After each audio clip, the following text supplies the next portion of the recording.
Hello everyone, আমি বিদিশা। তোমাদেরকে আমার আর একটি নতুন ব্লগে ওয়েলকাম। আর আগের দিনের ব্লগটা অনেক বড় হয়ে যাচ্ছিলো, তাই এটাকে দুভাগ করে দিয়েছি। তো চলো, ওই পাহাড় থেকে আমরা তারপর কোথায় গেলাম, তো চলো দেখতে থাকো।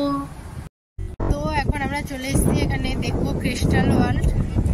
কোন দিকটাতে জানিস তুই? চলে যাচ্ছি, আর এখানেও প্রচুর বাতাস হচ্ছে।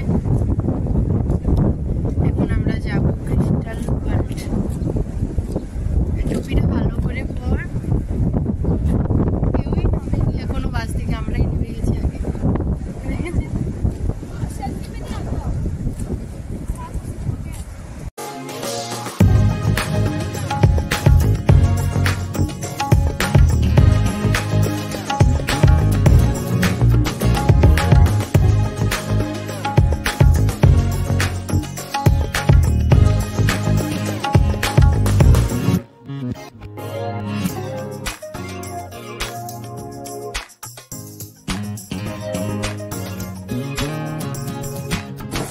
এখন আমরা এখানে এসেছি কিছু একটা শো হয়, ওটা দেখার জন্য।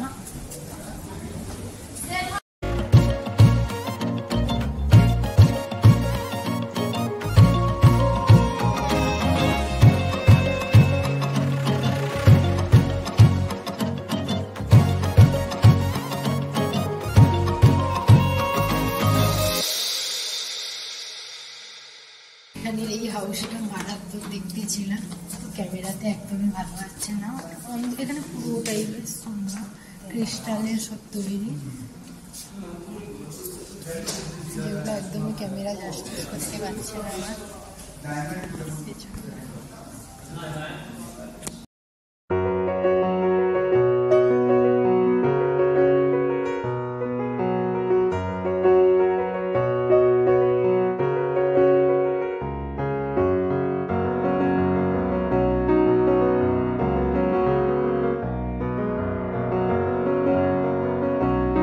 এখন আমরা ক্রিস্টাল ওয়ার্ল্ডের ভেতরেই আছি, আর এখানে প্রচুর জিনিস আছে যেগুলো তোমরা কিনতে পারো। ক্রিস্টালের দামটাও সেরকম প্রচুর আছে, ওটাই এখন আমরা সবাই ঘুরে ঘুরে দেখছি। যত দেখছি যেন শেষ হচ্ছে না, মনে হচ্ছে এটা দেখেন এই দিকটাতে আসা হয়নি আর ওই দিকটাতে যাওয়া হয়। এখানে প্রচুর ব্রেসলেট আছে, এগুলো সব রিং।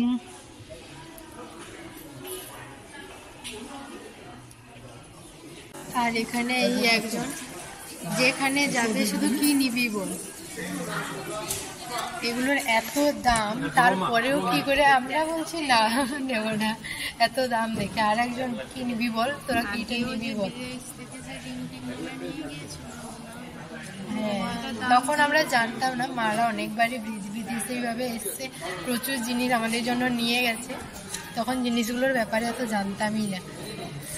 এরকম দাম বলতো, বাবাকে ধরিয়ে বাবা এমনি এত দাম, তারপরেও কতবার করে যে বলছে কি হয়েছে। তো এখন আমাদের এই জায়গাটা ঘোরা হয়ে গেছে, আমরা বসে আছি, ঘুরতে ঘুরতে পাটা ব্যথা হয়ে গেছে। আর ওইখানে বরফে বুট করে ঘুরছিলাম, আমার বুটটা ভিজে গেছে, তাই পাটা যন্ত্রণা হচ্ছে, ব্যথা করছে। ওর ভেজেনি, কিন্তু আমার পা ভেজে, মজা টজা সব ভিজে গেছে, পা ব্যথা করছে। আমাদের এখান থেকে আমাদের অস্ট্রিয়ার হোটেলে যেতে এখনো আরো 3 ঘন্টা সময় লাগবে বাসে। এরপর বাসে গিয়ে ভাবছি ভেতরে খুলে গেল।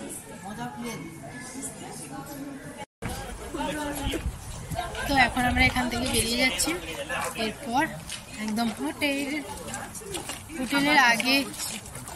হোটেলের আগে হয়তো রেস্টুরেন্টে যেতে পারি। রেস্টুরেন্টে আমরা ডিনার কমপ্লিট করে হোটেলে যাব।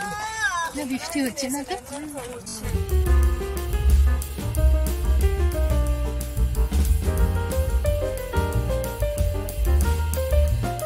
তো এখন আমরা অনেকটাই চলে এসেছি, আর 1.5 ঘন্টা মতন বাকি ছিল। মাঝখানে আমাদেরকে দাঁড়িয়ে যেতে হয়েছে, এখানে একটা অ্যাক্সিডেন্ট হয়েছে, তার জন্য ট্রাফিক হয়ে আছে। তো এখন আমরা রুমে চলে এসেছি, আর এখন বাজে 1টা। আমাদের এইমাত্র ডিনার কমপ্লিট হয়েছে। আমাদের আসতে একটু লেটই হয়েছে, একটু নয় অনেকটাই লেট হয়েছে। আমাদের আসার কথা ছিল এখানে 10টায়। আমরা ঠিক টাইমেই গাড়িতে উঠেছিলাম, 10টায় পৌঁছে যেতাম, কিন্তু ওই রাস্তাতে একটা অ্যাক্সিডেন্ট হওয়ার জন্য 1.5 ঘন্টা মতো ওইখানেই ট্রাফিকে দাঁড়িয়েছিলাম। তো তাই আসতে আমাদের এখানে প্রচুর লেট হয়েছে। 11:30টার দিকে আর এসেছি আমরা। আর আমাদের এখান থেকে রেস্টুরেন্টে গিয়ে খাওয়ার কথা ছিল, আর এখানকার রেস্টুরেন্টগুলো একটু তাড়াতাড়ি অফ হয়ে যায়, যেটাই খেতাম ওটা অফ হয়ে যেত। তাই ওখান থেকে খাবার সব প্যাকেট করে পাঠিয়ে দিয়েছিল আমাদের হোটেলে। আমরা রুমে এসে সবাই ডিনার করে নিয়েছি। আর গাড়িতে আসার সময় তো ঘুমিয়ে ঘুমিয়ে এসেছি, তাই আর ব্লগ করারই ইচ্ছে করেনি। তো চলো এখন ঘুমোবো। আর তোমাদের যদি এই ব্লগটা ভালো লেগে থাকে তো চ্যানেলটা সাবস্ক্রাইব করে দিও, আর পাশে থাকা বেল আইকনটাও অল করে দিও, যাতে করে নতুন কোনো ভিডিও ছাড়লে তোমাদের পাশে নোটিফিকেশন যায় আর তোমরা এসে দেখে নিতে পারো। তো দেখা হচ্ছে নেক্সট ভিডিওতে। টাটা।